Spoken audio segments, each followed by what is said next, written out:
Hello, ladies and gentlemen. My name is Barack Abeka, and today I'll be doing a review of the show Mad Men. Now, this is a show that is about the boom of the ad agency in the 1970s, and it basically follows a man named Don Draper who has a wife and children, and he is the creative director at an ad agency. And basically, the show is just about him handling his personal relationships as well as the other people within the office and him and people in the office trying to please clients and things of the like. Now, the main reason I ended up watching this show is because I saw it was on the list of I found online of the top 25 best shows of all time, and the premise didn't particularly intrigue me, but I figured I'll check it out. And when I watched it, the first episode, I was like, I didn't know if I was messing with it. I kept watching more and more and more and more, and next thing you know, finished the entire series, all 7 seasons. This show is a great show, and it's not a good show. It is a great show, and this is for a multitude of reasons. I'd say one of the main reasons that this is one of the better shows I've watched in my entire life is the writing. This show's writing, I'm gonna be real, it's the best writing I've seen in a show. Um, and the reason I say that is because every conversation in this show, you, I listen with intention because I know that the show doesn't waste words. Everything that is said within the show is like, ooh, like that's intriguing. Ooh, ooh, like you know what I mean? With the exception of a couple things, but for the most part, that is happening with the show, and that's just because the wit, I mean, there's a lot of stuff dialogue wise and double meanings that characters will say that you might not even catch your first go around because it's just that type of show. It's the type of show from the set. It's not like a oh look at your phone. It's not like a show you can just casually watch and not really pay attention. I mean, I tried that. Literally, I tried for one scene to just kind of be on my phone and not pay attention. And I ended up having to replay the scene like 3 times just to grasp what was going on, just because of how dense and how meaningful the writing is. So that has that going for it. Another reason I say the show is great, not good, but great, is because of the characters. This show has an outstanding cast of characters. And I'm just going to go through the list now. So, the main character is a man named Don Draper. And he's an intriguing protagonist because throughout my time watching this show, he is unlike almost any other protagonist I've seen in media. He's very much an anti protagonist. A lot of people use the term anti hero, and it would be a good way to to describe him because he is an anti-hero, but even more than that, he's just peculiar. In fact, the best way I could describe this main character of this show, if I'm watching the show and if there's any word I could use to describe him, he's a fraud. Like that's the best way I can describe Donald J. Like I'm watching the show, I've watched the entire show. I'm like, this dude is a fraud. Like he's a fraudulent individual. That's literally the best way I can. He's fraudulent, and if you haven't watched the show, you won't really know what I mean by that. But he's a fraudulent individual, and he's an interesting character to follow. But he does certain things, and it's like, oh, like that's you know what I mean. I mean, there's so much that happens in the show, but basically, you're not always going to be on this side, and you're not always going to be against him. He'll do things you like, he'll do things you don't like, but he's not a black and white person. He's not a protagonist like, let's just say Naruto. I know that apples and oranges, but he's not a character that you're always behind or that you always see them coming from a moral high ground. No, he's going to do some messed up shit in this show, and that what makes him an interesting character. Also going to speak about his wife, um, uh, Betty. Betty Draper. She's a big character in the first three seasons. Eventually, they get divorced, so she kind of phases a little bit out the show. But she's a good counter to him. She really doesn't take his shit too much, and I think their interactions are very, very intriguing. She as a character definitely is one of the more tragic characters, especially how her story ends. But she's a good character. I mean, you've seen the wife character, and she kind of has a Skylar White sort of syndrome going on, where it's like on paper she has every right to be as upset as she is, and she has every like most of all she's done has been a reaction to stuff that he's done. And on paper, she's right.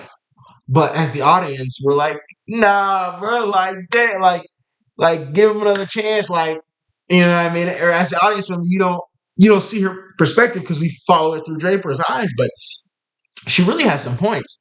Other main characters, Roger Sterling, he was one of my favorite characters. I mean, this dude, I mean, the actor who played him, the character himself, he's just entertaining. Like he's just entertaining. His dialogue, the way he looks at life, the way he acts. He's basically a man child. He's basically a man child. He's a grown man. He's probably in his 60s, but he acts like he's 21 years old. But he's intriguing and he's a great character. Joan is another. Whew, she's a character. She's a really really good character, important character. And I think her through her lens and through the things she goes through, it really she does a good job. Her character does a good job of exposing or just portraying the sexism that was apparent within the workplace then and even now. She's a good character for that.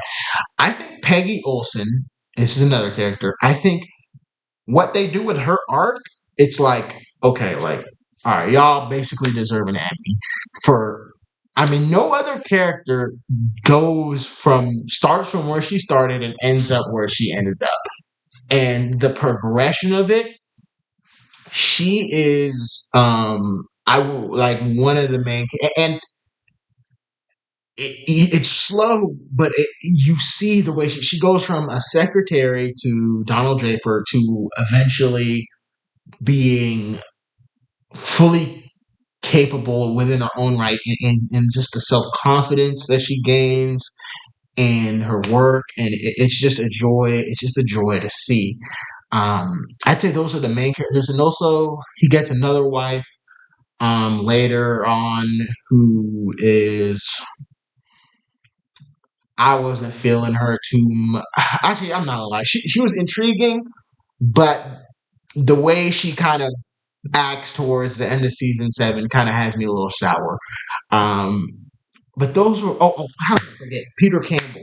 Peter Campbell is an intriguing character. The way he's introduced in season 1 had me thinking he was going to be like the main villain of this show. It had me thinking that okay, Peter Campbell versus Don Draper is going to be the show, and that's how he set up. He set up as a villain in season 1, but then after that, he just kind of falls back and is like, "Nah, bro, forget being a villain. I'm trying to be cool with you." And that's how he remains throughout the rest of the show. And it's very interesting. I wonder what writing went into that because it feels like they planned for him to be the villain and they backed out.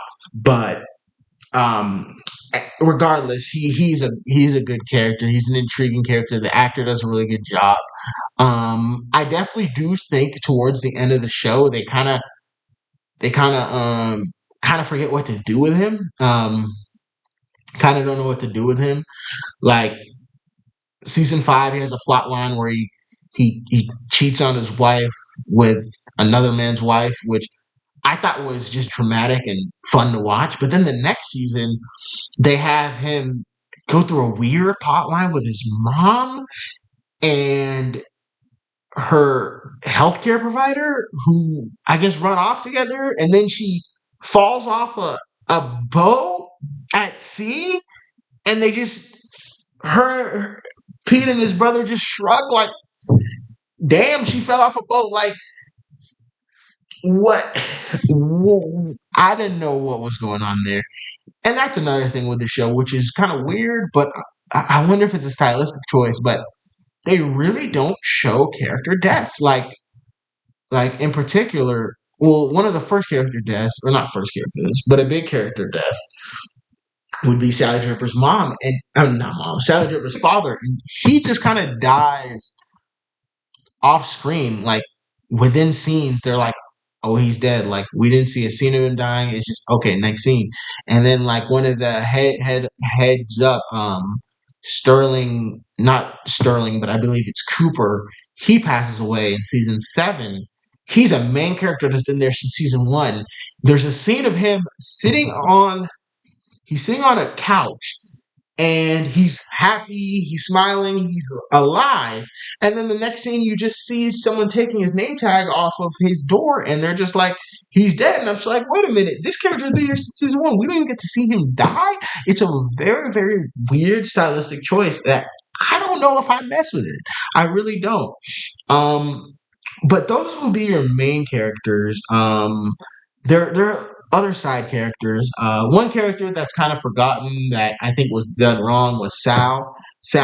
He was kind of a smart ass character in the first couple of seasons, but he got dead wrong. He basically got fired because a client kind of made advances toward him romantically, knowing he was gay, and kind of just expected him to reciprocate. And when he didn't, they basically blackballed him, and they got him kicked out. And he was never seen from again.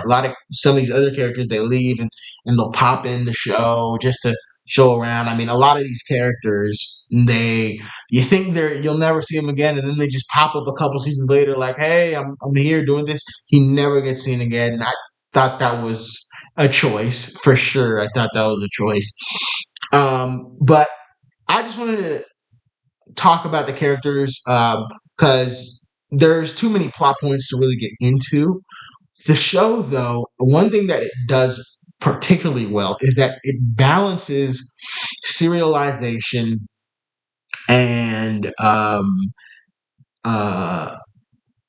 continuity really well. Like each episode, like a lot of these episodes can be watched out of order, like because most of the episodes are self-contained.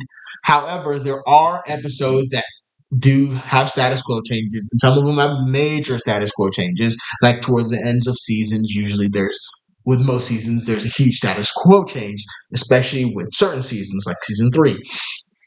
But a lot of these episodes are very self-contained, but they sprinkle in continuity. I think this show balances it probably better than almost any other show I've watched. And it just makes it a very pleasurable viewing experience. Um, and those are really the main things I want to talk. I just wanted to talk about the characters, how much I enjoy the show, and why I think it's a really good show. It's one of those shows I would recommend it to anybody that enjoys quality television that you kind of have to pay attention to understand really what's going on. But this is a great show. Like I said, it's not a good show. It is a great show. And if I were to rank it out of 10, you know what? I'm going to go 10 out of 10. Yeah, I'm going to go 10 out of 10. I mean, as a television show, it's a 10 out of 10. There's really not much more you could want out of television than this. This is quality television, and I recommend it to anybody that enjoys quality television. Thank you for watching my review.